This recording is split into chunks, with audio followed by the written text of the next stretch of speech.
Good morning, WYXI Facebook family. This is Julie Miller. I'm a staff member at Women at the Well Ministries. Welcome to today's broadcast of Hope from the Well. Our guest today will be Emony Kemp. Good morning, Emony. Good morning, Julie. So Emony is a graduate. She completed internship, and now what do they call it? A transition? Yeah, transition student. So we'll get a little bit more into some of the things that the Lord's been doing in her life. But first, I just want to remind you that we are having our upcoming annual, the biggest fundraiser that we have is our Polar Bear Walk.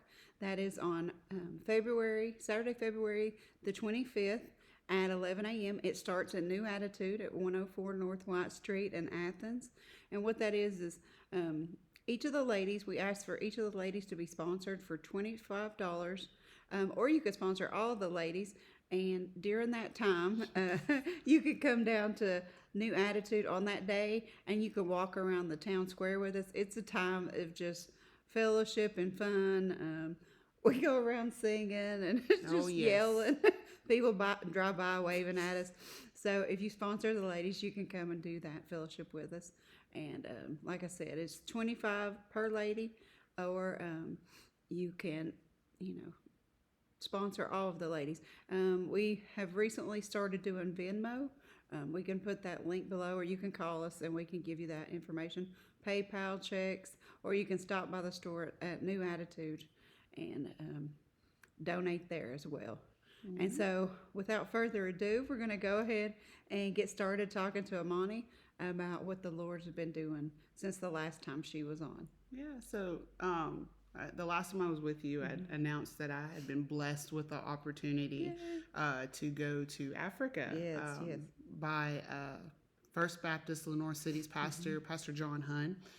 Also working with Miss Sabrina Stamper, one of our board members and faithful servant to Women at the Well Ministries, always coming and pouring into our ladies, not just with refit, but just spending time with us, encouraging us in every way that she can. We love you, Miss Sabrina. We love you so much.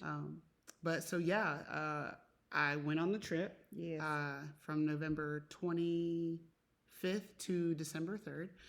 We went to Nairobi, Kenya, and that was amazing. Oh, I bet. To have been told a year before, while I was in the program, by Pastor John, that hey, you're going to go to Africa and it's not going to cost you anything to be a student in the program, and then to see the fulfillment of that being spoken and just a promise being kept by someone.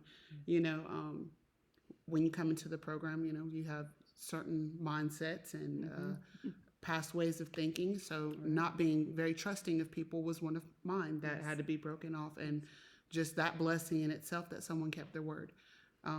It was absolutely amazing. But we were blessed to go to Miracle Power, which is an orphanage. And the children there had been there for most of their lives.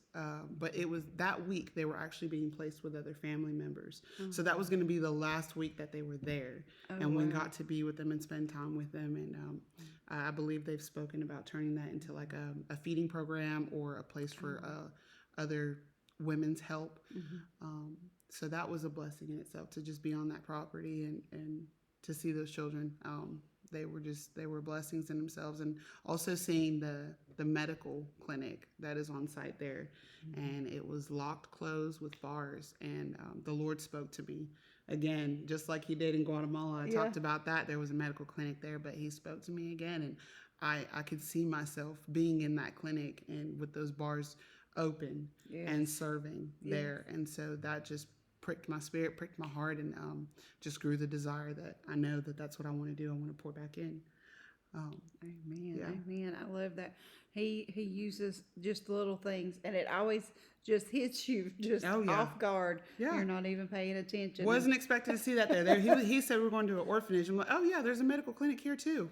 Wow. And the Lord's like, oh yeah, by the way, remember? Yep, remember. I'm going to show it to you again.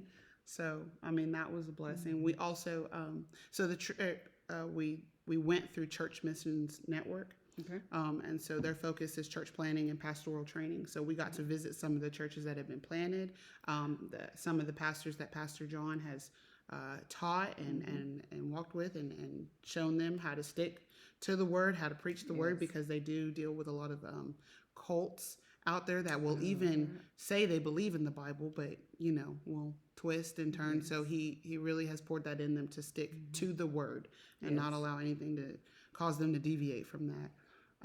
But visiting those other churches, we got to see how the K4K program pours into the churches as well. And that is a feeding program that provides 3 meals a week of beans and rice. And me and Miss Sabrina were blessed to serve the children lunch. And we served about 70 children, but there was still over half of them at school. So there was more.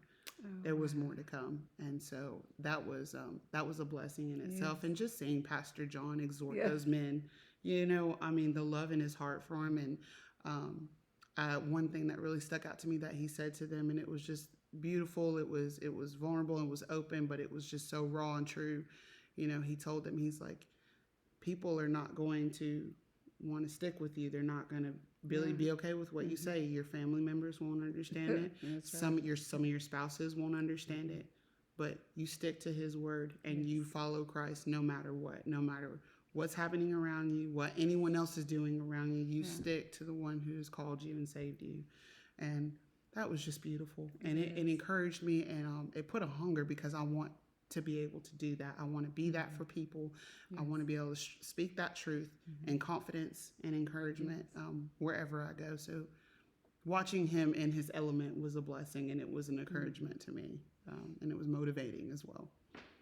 That's amazing, because I know some people, when you talk about mission trips, some people can get a little whatever about them, that you could have mission trips anyway, and that's true. But I think sometimes when you go on a foreign mission trip, it burst that hunger in you, because you see things that are radically different from your regular everyday life, to where you can bring that fire back home and spread that throughout your community. And it did.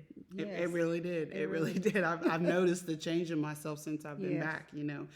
Just a new desire to share my testimony and to dig and seek more in his word, and to pull out those things which I can share with other people, and just have those conversations. It truly has birthed that in me. It does. It opens our eyes, because we get so complacent and settled in our everyday life. No matter, even I know up here we kind of talk about Jesus a little more than most people probably, but still we can get complacent in that and just don't even think that everything that we do and say should bring glory and honor to him. And that's something we can just constantly be aware of. Now, I know since being back, other things have happened. Yes. And so I'd want to know if you'd share those with us. Okay. So got back from the trip safely. Yes. And I finished at Cleveland State Community College. I graduated with an Associates of Allied Health Sciences on December 9th. I was blessed to have my entire Well family there, as well as my mother and her husband, and just the restoration I got to see myself finally completing and finishing something, and then the fulfillment of God's promise to me that he was going to restore things to me. One of the darkest places mentally for me in my addiction was how alone I felt.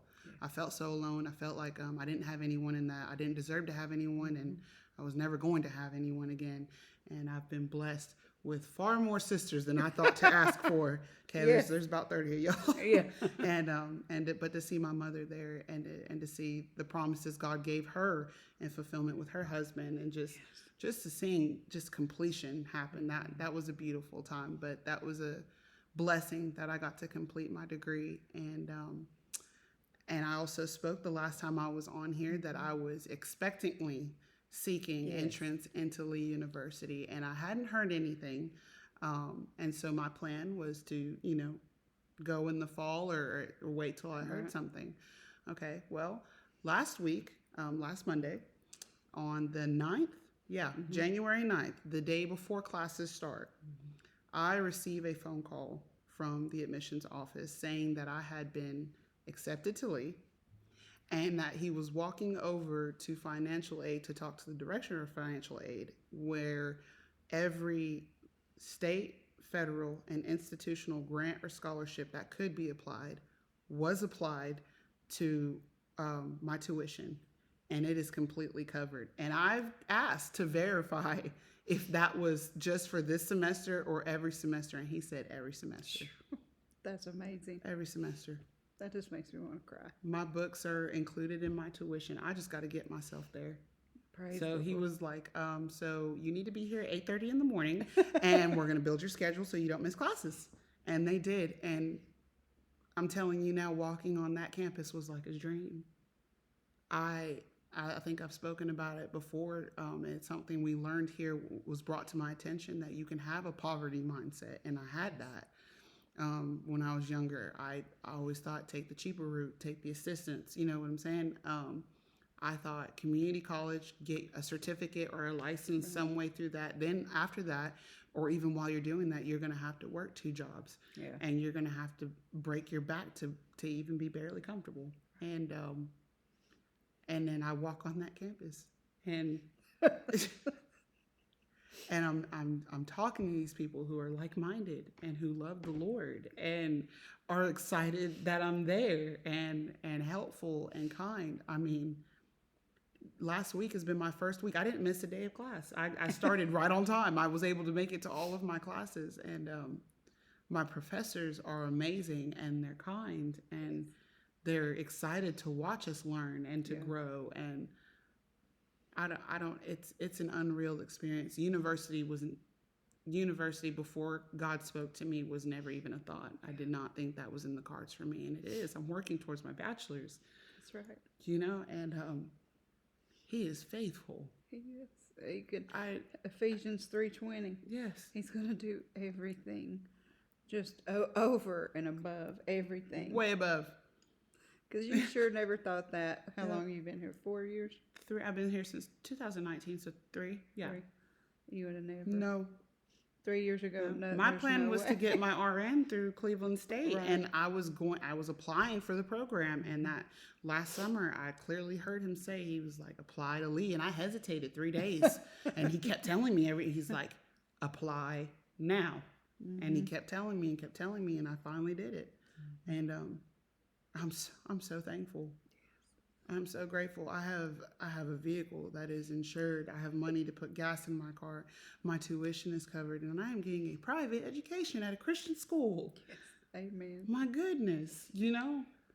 And I was looking, because we did our polar bear letters. They had some of us do them as well, and I'm looking at my before and my afters, and when I'm receiving these things, whether it was my car or someone offering to help me with my insurance or blessing me with this opportunity, I'm like, I was the homeless girl at the gas station, you know, just sitting there in the rain.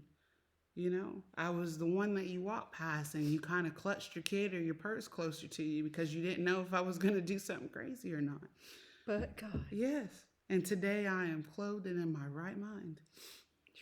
And I'm being blessed and I'm being exalted, not because I deserve it, and not because I did enough to earn it, because I served enough or I was nice enough. I've just chosen to obey him. I surrendered my life and my will, my plan, whatever desire of how I thought things should have went, my bitterness and unforgiveness from my past.